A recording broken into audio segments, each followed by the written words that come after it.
রাধে রাধে বন্ধুরা, আমি আজকে আমার ব্লগটা মাঝখান থেকে শুরু করছি, অর্থাৎ ব্রেকফাস্ট দিয়ে।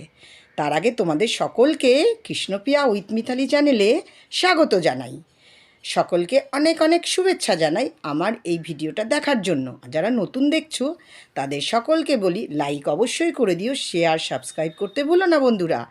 আজকে আমি আমার ব্রেকফাস্টে কী কী ছিল তোমাদেরকে বলবো এবং কেন এইরকম ধরনের ব্রেকফাস্ট আমি নিলাম সেটাই তোমাদের দেখাবো। আজকে আমার ব্রেকফাস্টে ছিল টক দই, কয়েক টুকরো শশা, দুটো খেজুর এবং একটা রুটি, আর তার সঙ্গে ছিল ঘরে তৈরি মাজা।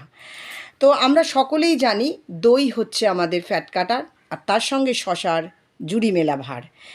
আর এইরম ধরনের প্রসাদে আমরা কিন্তু সকলেই গরমের দিনে অনেকটা ওজন আমরা কমাতে পারবো, এবং সবথেকে বড় কথা, গরমকালে আমরা যদি অয়েল ফ্রি সুগার ফ্রি থাকতে পারি তার থেকে ভালো সময় কিন্তু আমরা আর পাবো না, কারণ এই সময় আমরা বেশি জল পান করি, তাই না?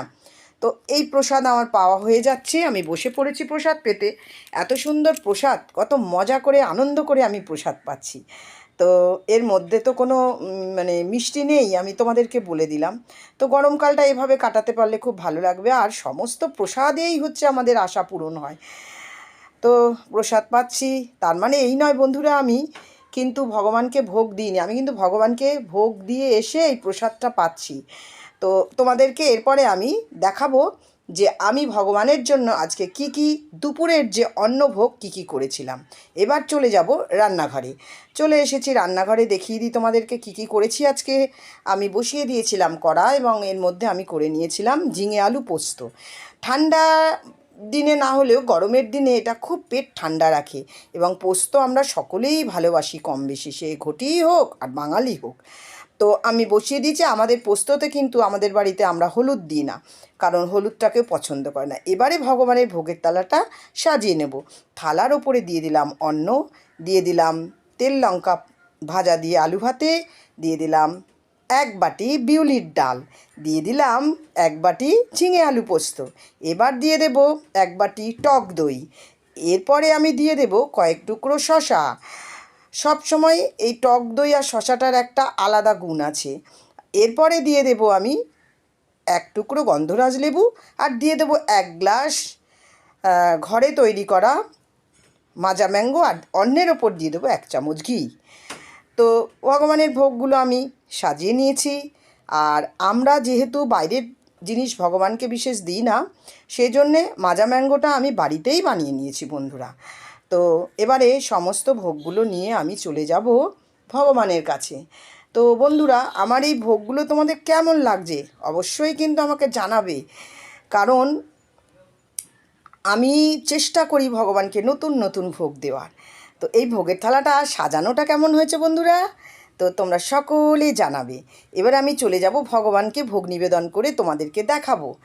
ভগবানকে আমার ভোগ নিবেদন করা হয়ে গেছে। সকলে তোমরা প্রসাদ দর্শন করো, ভোগ দর্শনে দুর্ভোগ কাটে কিন্তু।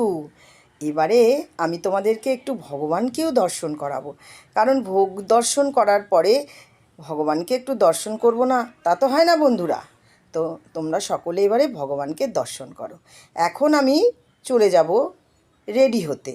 তো আমি তৈরি হচ্ছি, আমার একটা বিশেষ কাজের জন্য বেরোবো, সেটা আমি বলছি। পেয়ে গেছি বন্ধুরা, এবার আমি বেরিয়ে যাব। অনেকটা সময় আমার নিয়ে হেলথে একটা মিটিং রয়েছে, তো সেই মিটিংটায় আমি অংশগ্রহণ করব। তো প্রত্যেক মাসেই এই মিটিংটা থাকে, আমি প্রত্যেক মাসের তৃতীয় শনিবার আমি এই মিটিংটায় যাই। তো এখন আমি বেরিয়ে যাব। তো বন্ধুরা, আমার ভিডিওটা তোমাদের কেমন লাগলো তোমরা অবশ্যই আমাকে জানিও।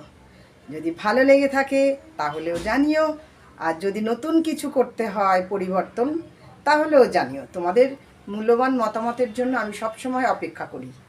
তো সকলে ভালো থেকো, সুস্থ থেকো, আবার দেখা হবে পরবর্তী কোনো ভিডিওতে।